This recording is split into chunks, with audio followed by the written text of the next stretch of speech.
We are not health professionals. We are health advocates, and all of our opinions are our own.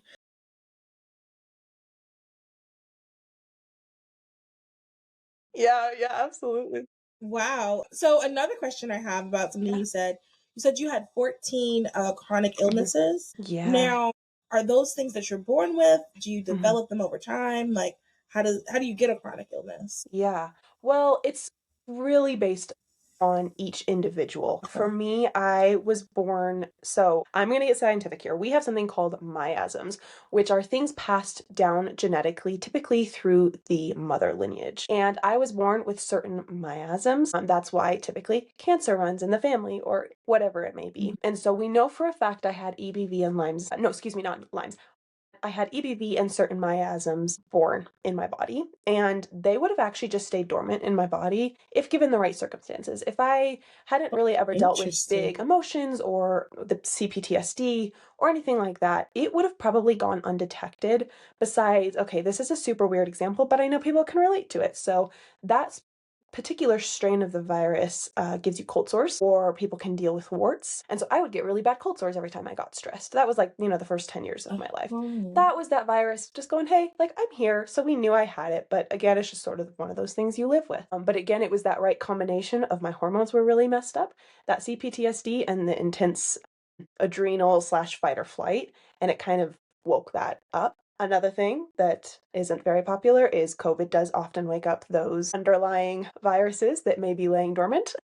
Okay, Yep. and Yep. we don't have to talk about vaccine, not the vaccine, we don't have to get into that. But I do know people who Yeah. did get COVID, and Yep. like it wasn't necessarily like, they didn't have the whole coughing, they didn't die or anything like that, but Right. there were other Right. things in them that Yes. activated it.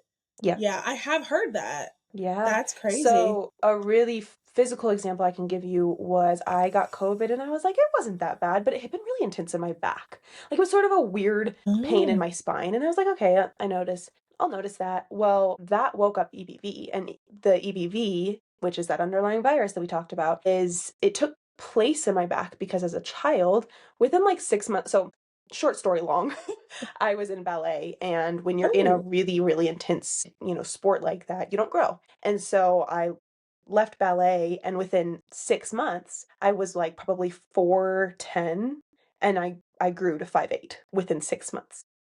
Oh, that's That is interesting. not good for a child's back. So you have a weakened back. I didn't know it at the time. I didn't feel anything. So we didn't get physical therapy. I was very weak in my back. Then you get COVID. It attacks the weakest parts of your body. It gets into my back. It gets into my spine, which is also where the EBV is. So I have, to this day, some sensitivity in my back because that's what it woke up. I'm still working on that with my doctor.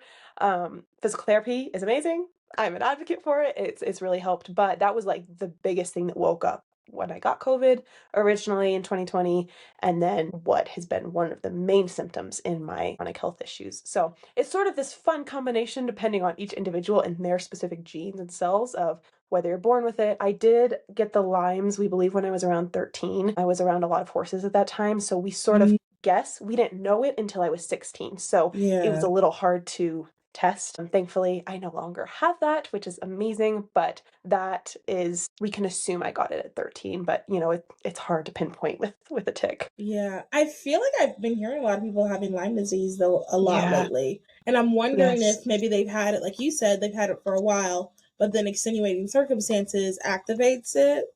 Yeah. That's so fascinating. Isn't it? Thank you for watching this clip of Those Are the Girls with Mallory and Friends. You can watch the full episode here on YouTube or wherever you listen to podcasts.